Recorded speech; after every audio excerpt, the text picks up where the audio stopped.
আপোনালোক বৰ ভালনে? কিবা অসুবিধা হৈছে নেকি? বন্ধৰ দিনবোৰত পাৰ্কলৈ গৈ আছে চাগে? নাই, এনেই সুধিলো। ময়ো বৰ সুখেৰে আছো। আজিকালি ৰাস্তালৈ ওলাই যাব নোৱাৰো। মানে মই মুকলি আকাশৰ তলত থাকিলে আপোনালোকৰ হেনো অসুবিধা হয়। জাতি যায় যদি যাওক ৰখাতলে, ভাষা যায় যদি যাওক ৰখাতলে।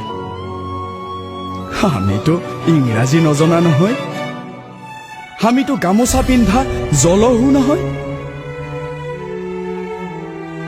মই জানো আপোনালোক কুশলে থাকিব। ছেমছন, দীপাঞ্জল, আব্দুল হকটো আপোনালোকৰ আত্মীয় কুটুম্ব নহয়? আগতেওচোন জাতিৰ বাবে, ভাষাৰ বাবে বহুতে প্ৰাণ দিছে। সেইবুলি আমি অসমীয়া জাতি নোহোৱা হৈ গলো নেকি? আচলতে মোৰহে কিয় জানো জাতি মাটি ভেটিৰ বাবে বুকুখন জ্বলি থাকে।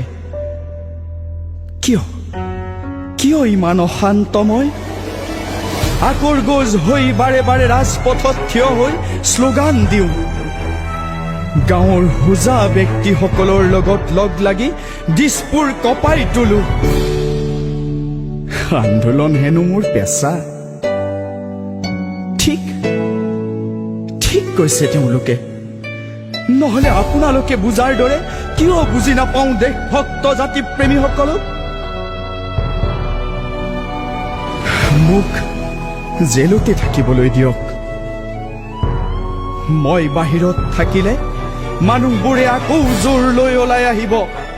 ৰাস্তা ঘাট আকৌ স্তব্ধ হব।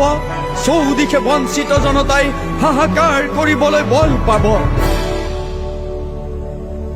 আৰু আপোনালোকৰ অফিচ কাছাৰীলৈ যাবলৈ অসুবিধা হব। ব্যৱসায়ত ক্ষতি হব। বিয়া সভা উৎসৱ বিহু সকলো পণ্ড হব। আৰু যে কিমান অসুবিধা।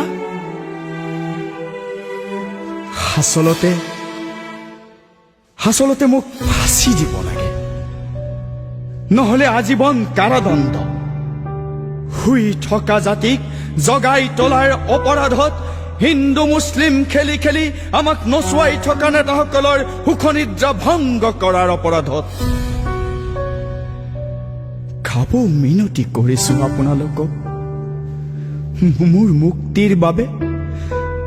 মুক্তিৰ বাবে ৰাজপথলৈ ওলাই নাহিব। আপোনালোক কুশলে থাকক। কুশল বাৰ্তা লৈ থাকিম আপোনালোকৰ।